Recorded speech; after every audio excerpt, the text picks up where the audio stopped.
Halo, selamat malam Mas. Malam.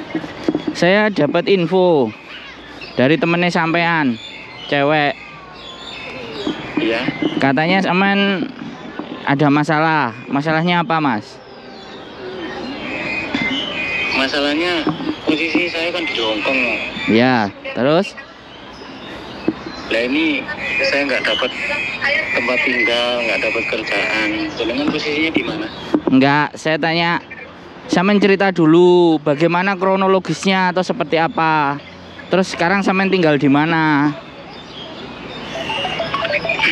Kronologisnya kemarin itu saya diberangkatkan dari Indonesia. Diberangkatkan ke Hongkong. Berangkatnya tur. Terus? Kemudian di sini katanya ada yang nampung, ada yang sanggup lah istilahnya nyariin aku kerjaan, nyariin tempat tinggal namanya. Tapi posisinya dia itu juga, tapi posisinya dia itu juga sama-sama gelap. Cuman dia katanya bisa bantu gitu. Nah setelah aku berangkat ke sini, ngomongnya ke aku itu dia juga gelap dan aku yo nenggene kerja Mas, aku nenggene nggak punya waktu banyak, tapi yo ya sabar dia bilang gitu lah. Tapi sedangkan aku di sini kan aku nggak punya sanak saudara, nggak ada istilahnya, nggak ada yang bisa bantu aku untuk cari tempat tinggal. Nah kemarin itu dibooking hotel waktu aku berangkat, turunnya di TST. Nah waktu aku datang itu di TST itu lagi ada konflik. Nah ternyata ada konflik. Nah aku ditolong sama namanya Mas Edi. Sekarang aku tinggalnya di Wampoa. Nah, terus? Tapi sampean bayar nggak sama? Bayar Mas. Oh, sampai berapa Mas? 35. Waduh.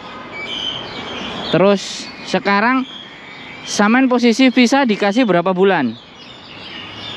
Bisa lancong Pak. Bisa lancong ya kemungkinan ya sebulan. Kalau aku sih iya kayaknya 1 bulan. Sampean cek ya, sampean cek, sampean lihat. Ke Indo.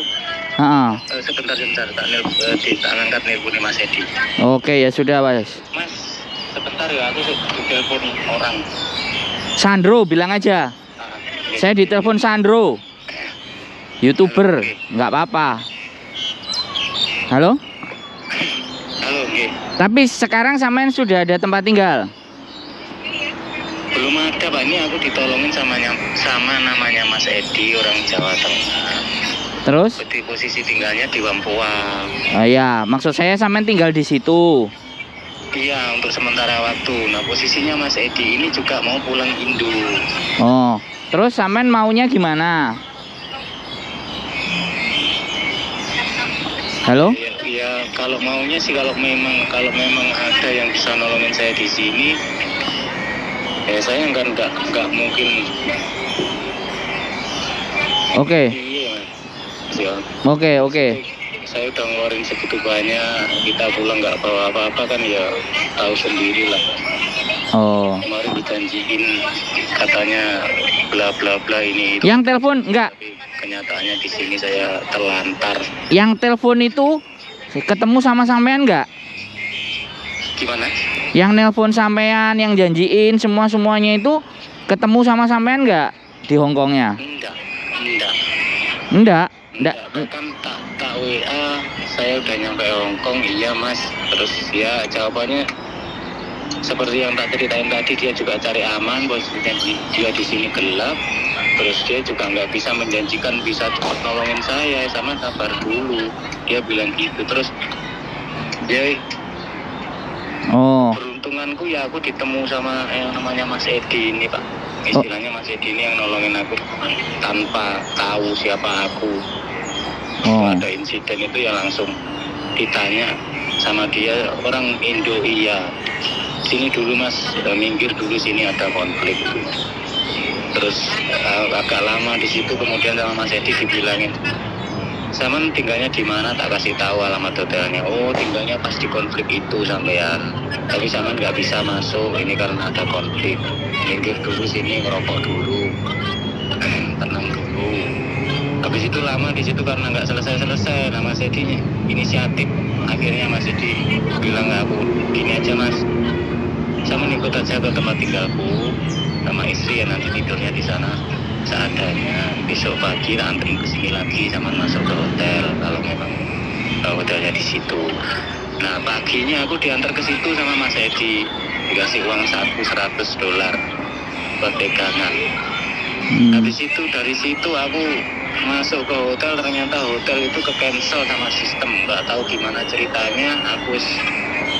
Aku sudah konfirmasi sama pihak hotel, ternyata hotel itu ke cancel dari sistem Agoda. Setelah itu aku minta konfirmasi ke pihak Indonesia.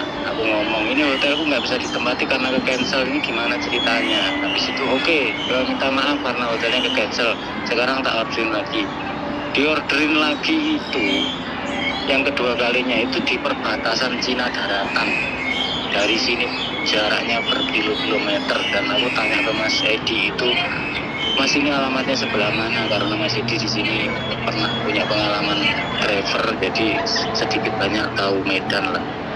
Loh Mas Saman, Mas Edi jawab ini, loh Mas Saman beneran diorderin hotel di situ, itu jauh Mas.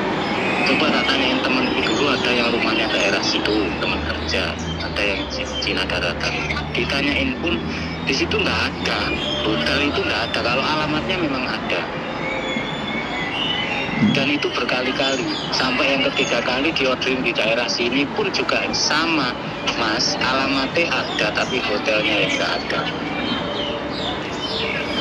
Oke. Jadi aku diorderin 3 kali hotel itu, fisik hotelnya yang bener-bener ada, yang pertama yang ke cancel itu. Oke. Kalau yang kedua, yang ketiga aku memang sengaja nggak nyamperin, soalnya aku punya pikiran ini buang-buang waktu. Oke. Aku belum istirahat sama sekali selama beberapa hari, belum makan, belum ini, belum itu. Samen sekarang posisi di mana? Aku di mana ya? Itu kan ada mbak-mbak tuh, itu kan bisa ditanya tuh mbak-mbak belakang itu. Iya, Mbak. Maaf, mau tanya ini alamatnya mana ya sih? Wampo. Pasar gitu ya? Gimana? Exit A. Oke. Oh, Wampo exit A. Oke. Oke. Samen tunggu sebentar aja di situ. Suamiku berarti ke Batam 3 hari kan? Iya. Berarti masih 13 hari kan? Sebetulnya kalau tur itu sebenarnya 1 bulan, bukannya itu kok, bukan 2 minggu kok bisanya kok. Ya katakanlah bisa atau nggak bisanya nanti kalau seumpama aku bisa nemuin jenengan dulu gimana? Iya, makanya Samen santai dulu. Pokoknya tenang ya. Samen sudah nomornya saya pegang. Yang penting ada pulsanya, ada internetnya aman ya. Oke? Iya. Iya wes. Ngobrol dulu ke sana. Kalau masih bingung, masih bimbang, kasih tahu saya, oke? Oke? Halo? Iya. Ya wes, gitu aja Mas ya. Nanti tak hubungi lagi Samen ya. Oke? Iya Mas. Oke. Yuk, bye-bye. Assalamualaikum. Oke ya teman-teman, jadi banyak sekali ya korban yang seperti ini kejadiannya. Saya nggak tahu ini korban apa mengorbankan diri ya. Tapi kali ini saya ada di Kos BB. Saya mencoba,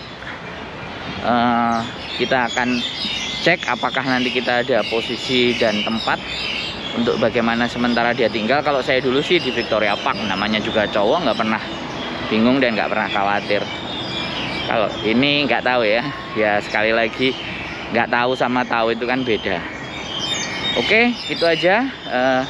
Hati-hati ketipu dan ABCD. Saya nggak ngerti kronologisnya yang pasti, tapi nanti bisa coba kita temuin masnya, ada problem bagaimana dan seperti apa.